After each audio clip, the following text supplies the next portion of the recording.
Hey, it's Rachel from All About Planners. In this video, I'm doing a review of the Buke notebook, spelled B-U-K-E.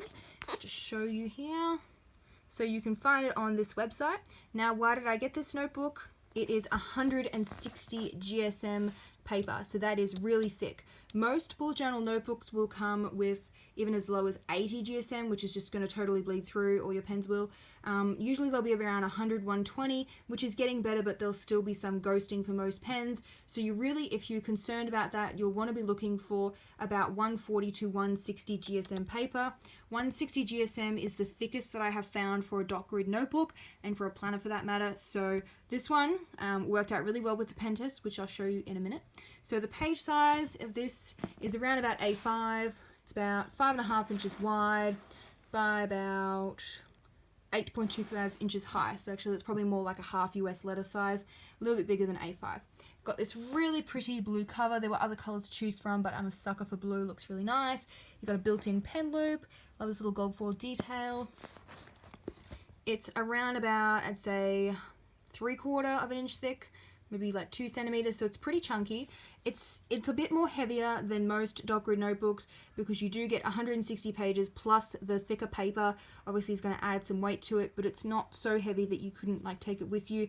But it is more noticeably heavy than other dot grid notebooks, and there's nothing on the spine. So we have a look inside. Now this thing here is a little cool gadget. I will be removing this label. It's just for the packaging. It's got some line weights, a little like protractor thing if you want some help drawing up spreads. If you don't have a like circle maker, you could use this. Just awkwardly get this off. It's got some other little like round charts. You could put this underneath the paper and maybe trace it. Anyway, random little things they've added to their little packaging. Okay, let's have a look inside. So bright white paper, love it.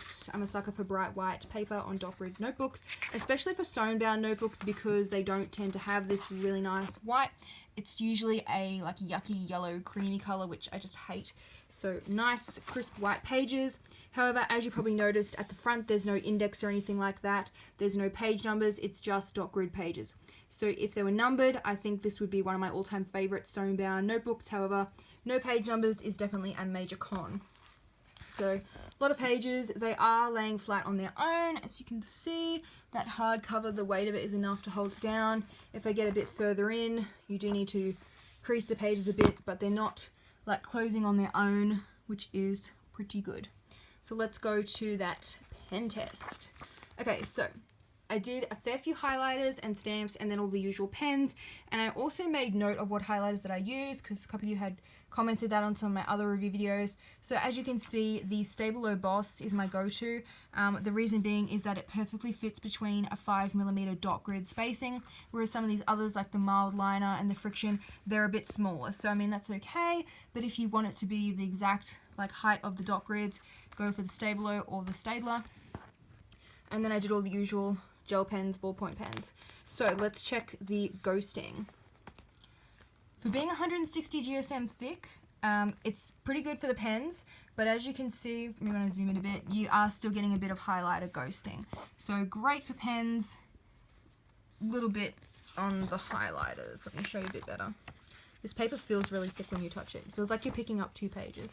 But see, there's still a bit of highlighter ghosting. So I was expecting better because I have tried, oddly, I've tried 140 GSM paper in the Inkwell press and it had less highlighter ghosting than this. So even though it says 160, I'm surprised it still has a bit of ghosting. I was expecting none. Like 160 is the thickest paper I've ever seen, and yet there's still a little bit showing through, which is quite unfortunate. Obviously a lot better than most of the other dot grid notebooks, but it's not perfect. At the back, we have a pocket folder built in. Just zoom in. It's quite long and close to the spine, which can be a bit annoying. Most of them will like cut it off here, and then you get a bit better access. This one's a little bit awkward to get stuff in, but it's very roomy. As you can see, you'll be able to fit a lot of stickers in that. And it has an elastic band to keep it closed. I just pulled that off because it was easier when I was doing this review. And yeah, see, I can't even put it back on one-handed. Anyway, that is the Buke dot grid notebook. I will include a link below to some other dot grid notebooks that I've done reviews on.